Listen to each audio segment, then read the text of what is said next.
Hi friends, welcome back to my channel. అందరూ ఎలా ఉన్నారు? ఈరోజు వీడియోలో అయితే మనం క్యారెట్ హల్వా ఎట్లా ప్రిపేర్ చేసుకోవాలో చూసేద్దాం. మీలో ఎంతమంది క్యారెట్ హల్వా అంటే ఇష్టమో నాకు కమెంట్ సెక్షన్లో చెప్పండి. ఫస్ట్ అయితే ఒక ప్యాన్లో గీ యాడ్ చేసుకొని దాంట్లో డ్రై ఫ్రూట్స్ అన్నీ ఫ్రై చేసుకోవాలి. దాని తర్వాత సేమ్ అదే ప్యాన్లో మనం ముందుగా గ్రేట్ చేసి పెట్టుకున్న క్యారెట్ వేసుకొని లో ఫ్లేమ్లో కుక్ చేయండి. అప్పుడే క్యారెట్ బాగా కుక్ అయింది.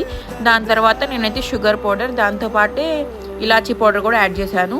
మీ దగ్గర షుగర్ ఉంటే షుగర్ యాడ్ చేసుకోండి. అది కొంచెం మెల్ట్ అయిపోయిన తర్వాత మనం దానికి సరిపడా పాలు వేసుకొని లో ఫ్లేమ్లో పెట్టి కుక్ చేయాలి. అప్పుడు అంటే ఆ పాలు మొత్తం బాగా దగ్గరకు వచ్చేంత వరకు కుక్ చేయాలి. చూసారా, వీడియోలో కనిపిస్తుంది కదా, అట్లా కుక్ చేయండి.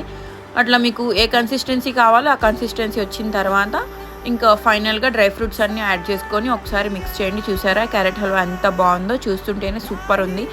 ఈ వీడియో మీకు ఎలా అనిపించిందో కమెంట్ సెక్షన్లో కమెంట్ చేయండి. వీడియో నచ్చితే ప్లీజ్ లైక్, షేర్, సబ్స్క్రైబ్.